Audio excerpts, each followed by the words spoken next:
नमस्कार, मेरा नाम अनूप नारायण सिंह है और आज हमारे साथ है पालीगंज से माले विधायक संदीप कौरव जी। आज बात करेंगे एक ऐसी फिल्म की जिसको लेकर बड़ा बवेला मचा हुआ है। जेएनयू पर फिल्म आ रही है और इसी को लेकर आज हम बात करने आए हुए हैं। 2024 लोकसभा चुनाव की आज से नामांकन की प्रक्रिया भी प्रारंभ हो गई है और ऐसे में देश में क्या कुछ चल रहा है, इस पर संदीप कौरव जी क्यों ऐसी ऐसी चीजें ला रही है?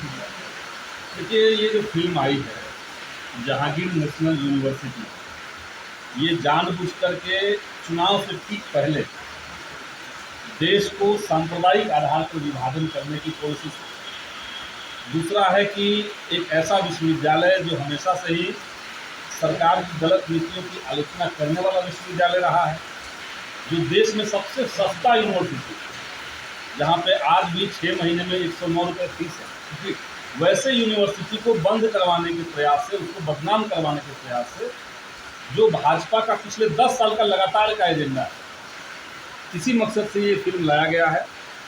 और अभी जेएनयू का भी छात्र संघ चुनाव चल रहा है। उस छात्र संघ चुनाव में लेफ्ट यूनिटी ने अपना पैनल दिया है, जिसमें CPI-ML का, हमारी पार्टी का जो स्टूडेंट विंग है, ऑल इंडिया स्टूडेंट्स एसोसिएशन, उसकी तरफ से अध्यक्ष का प्रत्याशी दिया गया है।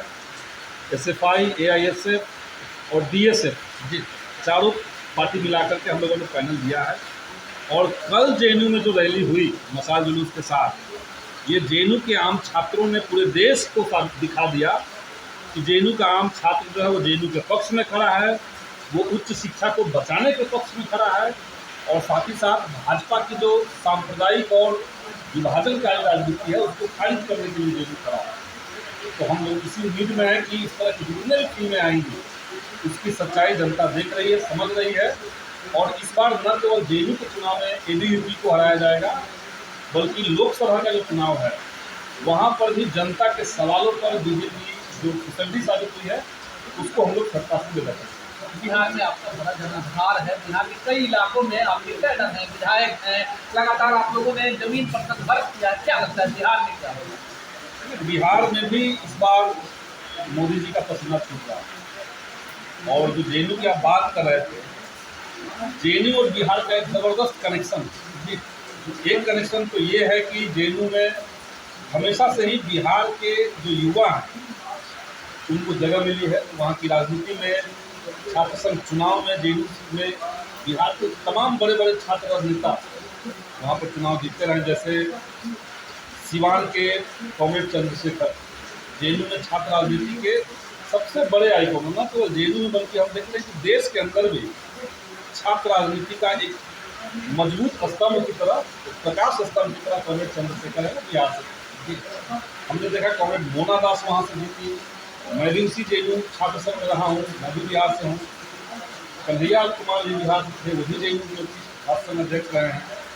और अभी जो धनंजय कुमार है, दलित छात्र है, गया का रहने वाला, जो जेएनयू में भी छात्र संघ का चुनाव लड़ा।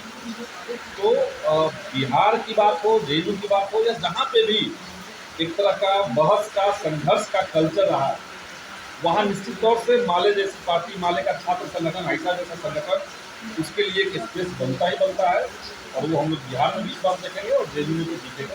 संदीप जी, जिस तरह से बिहार में आपकी पार्टी पूरी तैयारी के साथ है, MLC के चुनाव में आप लोगों ने अपना हिस्सेदारी ले लिया, लोकसभा में कितनी सीटों पर तैयारी है आपके पास? देखिए, हम लोगों ने 8 सीटों का लिस्ट दिया है और इसमें से 5 सीट हम चाहते हैं, 5 सीट मिले। और हमें यकीन है कि एक सम्मानजनक समझौता होगा, क्योंकि भाजपा के खिलाफ वैचारिक संघर्ष में CPI-ML जो है वो एकदम अग्रिम कतार पर खड़ा होकर के, वो चाहे संघर्ष के माध्यम से, चाहे वैचारिकता के मामले में, हम लोग अग्रिम कतार पर खड़ा होकर के भाजपा के खिलाफ लड़ सकते हैं। सबसे विश्वसनीय ताकत महागठबंधन के भीतर वो CPI-ML है। तो हम लोग को तो बेहतर सीट बंटवारे की भी उम्मीद है। और हम जानते हैं कि भाई सीट बंटवारे में भाकपा माले को सम्मान देने का मतलब है कि आप बिहार के जो भूमिहीन गरीब हैं, जो अति पिछड़ी जातियां हैं, उनको आप सम्मान दे रहे हैं, वो भी एक मैसेज है। तो इसलिए हम उम्मीद करते हैं कि सब बढ़िया से होगा और मजबूती के साथ हम लोग लड़ेंगे और बिहार के अंदर भाजपा को करारी शिकस्त दी जाएगी। यह है संदीप सौरभ जी और इनका साफ मानना है कि जिस तरह की नफरत की राजनीति केंद्र की सरकार कर रही है उसे वाम दल ही मुंहतोड़ जवाब दे सकते हैं। और जेएनयू के बहाने जिस तरह देश के एक बड़े शैक्षणिक संस्थान में जहर घोलने की कोशिश की जा रही है उसको लेकर वाम दल एकजुट है और इसका मुंहतोड़ जवाब भाजपा को दिया जाए।